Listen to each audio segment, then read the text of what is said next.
আমি PGR VGR কথাটো লৈ পেলাই বহুতখিনি আমি স্মাৰক পত্ৰ আমি দাখিল কৰিছো, আমি দিছো, আমি চিফ মিনিষ্টাৰ অফিচতো আমি তালৈকে আমি তাত গৈছো। কিন্তু আজিলৈকে হিমন্ত বিশ্ব শৰ্মা ডাঙৰীয়াৰ পৰা কোনো এটা মন্তব্য, কোনো এটা প্ৰতিক্ৰিয়া আমি বৰ্তমানলৈকে আমি দেখা পোৱা নাই। আৰু দ্বিতীয় কথাটো হৈছে কাৰ্বি আংলং সাহিত্য পৰিষদৰ পৰা কোনো এটা আমি প্ৰতিক্ৰিয়া আজিলৈকে দেখা পোৱা নাই। উচ্ছেদ কৰিম বুলিতো কৈছে, কিন্তু আজিলৈকে উচ্ছেদ কৰা নাই। কিন্তু ইয়াত আমি এটা কথা ক'ব বিচাৰিছো যে বাৰম্বাৰ আমি জনোৱাৰ পাছতো, বাৰম্বাৰ আমি কোৱাৰ পাছতে কাৰ্বি আংলঙতো PGR VGR আছে। কাৰ্বি আংলঙতো বেদখলকাৰী অৰ্থাৎ ভূমি আগ্ৰাসন কৰা বহুতখিনি ইয়াত ঠায়ে ঠায়ে বহুতখিনি আছে। হাজাৰ হাজাৰ বিঘা মাটি ইয়াত গোটেইখিনি দখল কৰি ৰখা অনা অসমীয়া বহিৰাগত লোকসকল বহুতখিনি দখল কৰি আছে। সেইটোৱে বাৰম্বাৰ আমি স্মাৰক পত্ৰ দাখিল কৰাৰ পাছতো গোটেইখিনি আমি মাত মাতাৰ ৰাজপথ উত্তাল কৰিছো, লাঠিৰ কোব খাইছো, তেজ খুৱাইছো, ইমানখিনি প্ৰতিবাদ কাৰ্যসূচী লোৱাৰ পাছত কিন্তু আজিলৈকে হিমন্ত বিশ্ব শৰ্মাৰ মুখত বা হিমন্ত বিশ্ব শৰ্মাৰ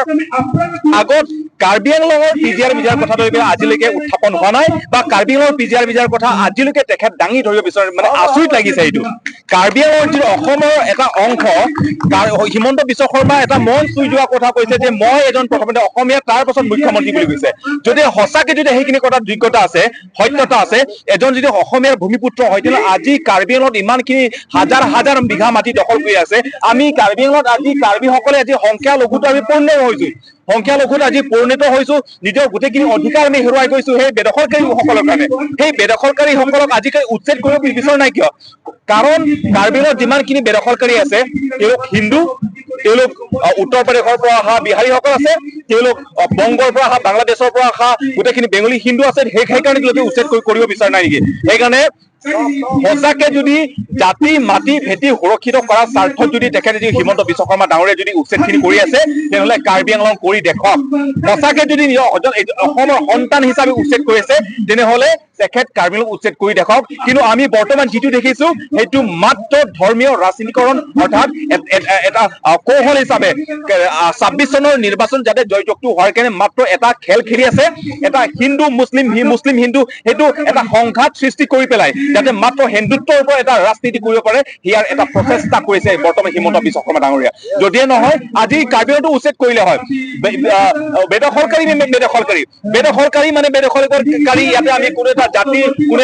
নিৰ্দিষ্ট জাতি ধৰ্মক চোৱা সেইটো কোনো এটা কথাই নাহে। বেদখলকাৰী মানে বেদখলকাৰী, তাত হিন্দু হ'ব পাৰে, তাত মুছলমান হ'ব পাৰে, তাত বিহাৰী হ'ব পাৰে, তাত বেংগলী হ'ব পাৰে,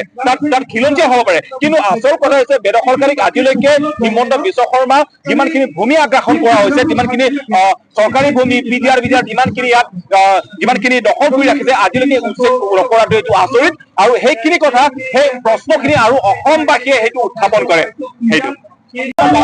কাৰ্বি আংলং সাহিত্য পৰিষদৰ মুখ্য কাৰ্বীয়ে সদায় কৈ থাকে যে কাৰ্বি আংলং যিহেতু ষষ্ঠ অনুসূচীৰ অৰ্থাৎ 6 শিডিউল এৰিয়া হয়, 6 শিডিউল অধীনৰ কাৰ্বি আংলং হয়, তাত 1 ইঞ্চি তাত মাটি দিব নোৱাৰে, 1 ইঞ্চি তাত মাটি কিনিব নোৱাৰে কৈ থাকে। কিন্তু বহুতো আমি এটা খবৰ পাইছো যে বহিৰাগত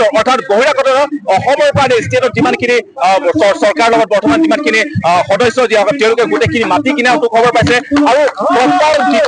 এই কাৰ্বি আংলঙৰ ডিফু মেইন টাউনত বহুতখিনি মাটি তাত বহিৰাগত লোকসকলে আহিলে গোটেইখিনি মাটিখিনি দখল কৰি আছে, বা জোৰজবস্তি টকাৰ বিনিময়ত গোটেইখিনি সিহঁতে টকা জোৰজবস্তি মাটি কিনি লৈ আছে। আৰু সেইটো গোটেইখিনি, আৰু কাৰ্বি আংলং জিলা হৈছে অন্য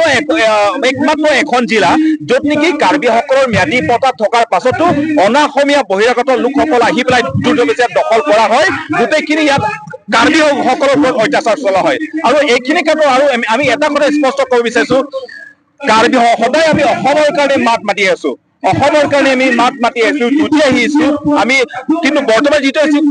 অসমত যিমানখিনি খিলঞ্জীয়া আছে, এই বৰ্তমান যিটো ঐক্য হোৱা সময়, সেইকাৰণে আমি এটা কথা ক'ব বিচাৰিছো, বৰ্তমান যিহেতু ইমিগ্ৰেশ্যন আৰু ফৰেনাৰ এক্সেম্পশ্যন অৰ্ডাৰ 2025 যিটো অৰ্ডাৰ বৰ্তমান যিটো গোটেই অসমত চৰ্চিত হৈ আছে, সেইটোত আমি এটা কথা ক'ব বিচাৰিছো, সঁচাকে যদি হিমন্ত বিশ্ব শৰ্মা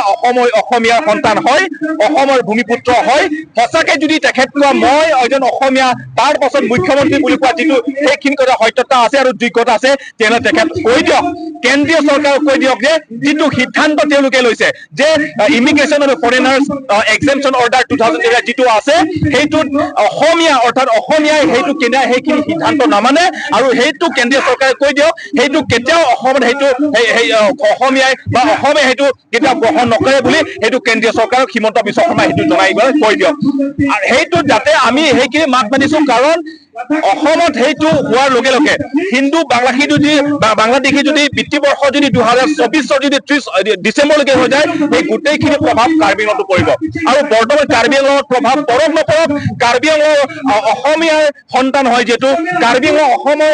অংশ হয় যিহেতু আমি কাৰ্বি বড়ো তিৱা মিচিং ৰাভা কলিতা গোটেইখিনি আমি ঐক্য হৈ পেলাই মাত মাতা সময় আছে যদিহে নহয় অসমখন ৰহাতলৈ যাব সেইটো নিশ্চিত কথা এইটো যদিহে কাৰ্বি আংলং সাহিত্য পৰিষদৰ পৰা আৰু বৰ্তমান হিমন্ত বিশ্ব শৰ্মাৰ নেতৃত্বত যিটো অসম চৰকাৰ আজিলৈকে কোনো এটা তেওঁলোকে সেইখিনি প্ৰতিক্ৰিয়াও আমি দেখা নাই কোনো এটা পদক্ষেপ উচ্ছেদৰ প্ৰতি কোনো এটা পদক্ষেপ আমি সেইটোও দেখা নাই আৰু সেইটোত আমি এটা কথা ক'ব বিচাৰিছো চৰকাৰক বা অসম চৰকাৰক আৰু কাৰ্বি আংলং সাহিত্য টিম কাৰ্বি স্পষ্টকৈ ক'ব বিচাৰিছো যদিহে কাৰ্বি আংলঙৰ স্বাৰ্থ যদি কাৰ্বি আংলঙৰ নিজৰ অস্তিত্বখিনি সুৰক্ষিত কৰাৰ কাৰণে যিটো জাতি মাটি ভেটি সুৰক্ষিত কৰাৰ স্বাৰ্থত যিটো আমি আন্দোলন কৰি আছো PGR আৰু VGR বেদখলকাৰী মুক্ত কৰাৰ স্বাৰ্থত যিটো আন্দোলন কৰিছো যদিহে তেওঁলোকে সেইটো ইয়াৰ ক্ষেত্ৰত কোনো প্ৰতিক্ৰিয়া আমি নেদেখো কোনো এটা পদক্ষেপ বা কোনো এটা তেওঁলোকে যে চিন্তা নকৰে আমি আগন্তুক দিনত আমি ইয়াতকে ভয়ানক এটা আন্দোলনখিনি হ'ব সেইটো সময় গোটেইখিনি দেখা যাব আৰু আমি ঠায়ে ঠায়ে গোটেইখিনি চোৱা চিতা কৰি আছো চৰকাৰৰ প্ৰতি আমাৰ এটা আহ্বান চৰকাৰৰ প্ৰতি আমাৰ এটা অনুৰোধ জনাইছো আৰু এটা আমি অপেক্ষা কৰিছো তেওঁলোকে কেনেকুৱা ধৰণৰ প্ৰতিক্ৰিয়া আমি যাতে দেখুৱাই আৰু কেনেকৈ তেওঁলোকে পদক্ষেপ লয় সেইটো অপেক্ষা যদিহে নহয় ইয়াতকে ভয়ানক আৰু আমাৰ সেই আন্দোলনখিনি তেনেকুৱা জাৰি হৈ থাকিব সেইটো